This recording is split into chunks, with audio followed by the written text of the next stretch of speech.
Chapter 6 Into the Forest. "I wish the Macready would hurry up and take all these people away," said Susan presently. "I'm getting horribly cramped." "And what a filthy smell of camphor," said Edmund. "I expect the pockets of these coats are full of it," said Susan, "to keep away the moths." "There's something sticking into my back," said Peter. "And isn't it cold?" said Susan. "Now that you mention it, it is cold," said Peter. "And hang it all, it's wet too. What's the matter with this place? I'm sitting on something wet. It's getting wetter every minute." He struggled to his feet. "Let's get out," said Edmund. "They've gone." "Oh," said Susan suddenly, and everyone asked her what was the matter. "I'm sitting against a tree," said Susan, "and look, it's getting light over there." "By Jove, you're right," said Peter, "and look there, and there. It's trees all around, and this wet stuff is snow. Why, I do believe we've got into Lucy's wood after all." And now there was no mistaking it, and all four children stood blinking in the daylight of a winter day. Behind them were coats hanging on pegs. In front of them were snow-covered trees. Peter turned at once to Lucy. "I apologize for not believing you," he said. "I'm sorry. Will you shake hands?" "Of course," said Lucy, and did. "And now," said Susan, "what do we do next?" "Do?" said Peter. "Why, go and explore the wood, of course." "Ugh," said Susan, stamping her feet. "It's pretty cold. What about putting on some of these coats?" "They're not ours," said Peter doubtfully.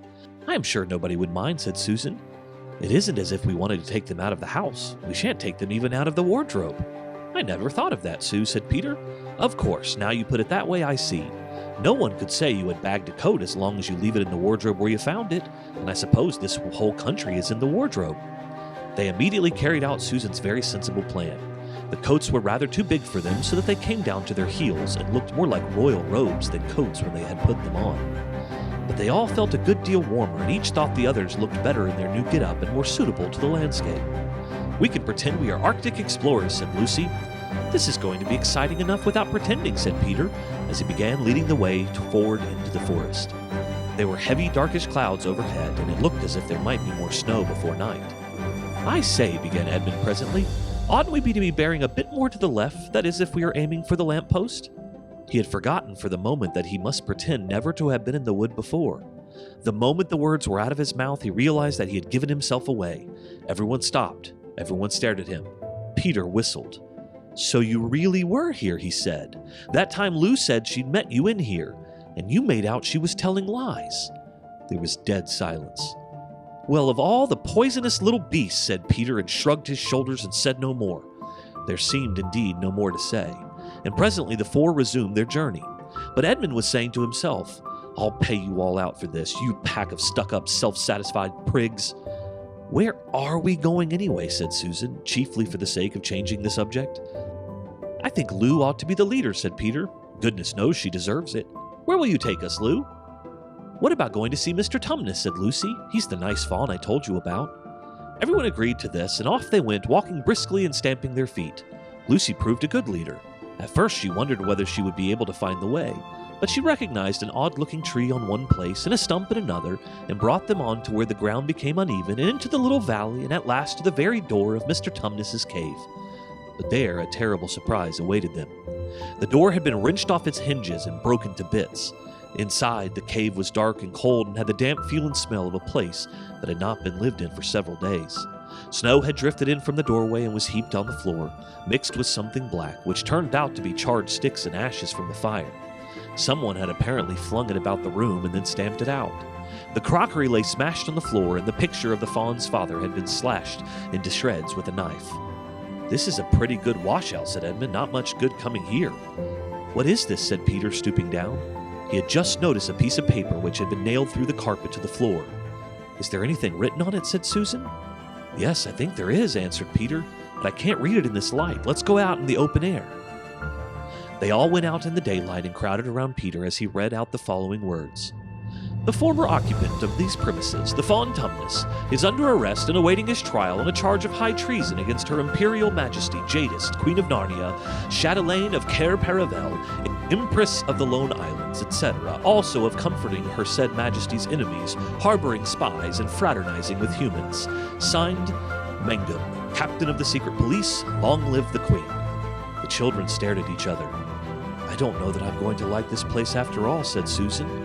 "Who is this Queen, Lou?" said Peter. "Do you know anything about her?" She isn't a real queen at all, answered Lucy. She's a horrible witch, the White Witch. Everyone, all the wood people, hate her. She has made an enchantment over the whole country so that it is always winter here and never Christmas. I wonder if there's any point to going on, said Susan. I mean, it doesn't seem particularly safe here, and it looks as if it won't be much fun either. And it's getting colder every minute, and we've brought nothing to eat. What about just going home? Oh, but we can't, said Lucy suddenly. Don't you see? We can't just go home, not after this. It is all on my account that the poor fawn has got into trouble. He hid me from the witch and showed me the way back. That's what it means by comforting the queen's enemies and fraternizing with humans. We simply must try to rescue him. A lot we could do, said Edmund, when we haven't even got anything to eat. Shut up, you, said Peter, who was still very angry with Edmund. What do you think, Susan? I have a horrid feeling that Lou is right, said Susan. I don't want to go a step further, and I wish we'd never come, but I think we must try to do something for Mr. Whatever his name is. I mean, the fawn. That's what I feel too, said Peter. I'm worried about having no food with us. I'd vote for going back and getting something from the larder, only there doesn't seem to be any certainty of getting into this country again when once you've got out of it. I think we'll have to go on. So do I, said both the girls. If only we knew where the poor chap was in prison, said Peter. They were all still wondering what to do next when Lucy said, Look, there's a robin with such a red breast. It's the first bird I've seen here. I say, I wonder, can birds talk in Narnia? It almost looks as if he wanted to say something to us. Then she turned to the robin and said, Please, can you tell us where Tumnus the fawn has been taken to? As she said this, she took a step toward the bird. It at once flew away, but only as far as the next tree. There it perched and looked at them very hard, as if it understood all they had been saying. Almost without noticing they had done so, the four children went a step or two nearer to it. At this, the robin flew away again to the next tree and once more looked at them very hard. You couldn't have found a robin with a redder chest or a brighter eye. Do you know, said Lucy, I really believe he means us to follow him. I've an idea he does, said Susan. What do you think, Peter? Well, we might as well try it, answered Peter. The robin appeared to understand the matter thoroughly. It kept going from tree to tree, always a few yards ahead of them, but always so near that they could easily follow it. In this way it led them on, slightly downhill. Wherever the robin alighted, a little shower of snow would fall off the branch. Presently the clouds parted overhead, and the winter sun came out, and the snow all around them grew dazzlingly bright. They had been traveling in this way for about half an hour with the two girls in front when Edmund said to Peter, If you're not still too high and mighty to talk to me, I've something to say which you'd better listen to. What is it? Asked Peter. Hush, not so loud, said Edmund. There's no good frightening the girls. But have you realized what we're doing? What? Said Peter, lowering his voice to a whisper. We're following a guide we know nothing about. How do we know which side the bird is on? Why shouldn't it be leading us into a trap? That's a nasty idea.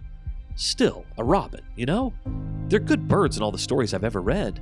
I'm sure a robin wouldn't be on the wrong side. If it comes to that, which is the right side? How do we know that the fawns are on the right side and the queen, yes, I know we've been told she's a witch, is in the wrong? We don't really know anything about either. The fawn saved Lucy. He said he did, but how do we know? And there's another thing, too. Has anyone the least idea of the way home from here? Great Scott, said Peter, I hadn't thought of that. And no chance of dinner either, said Edmund.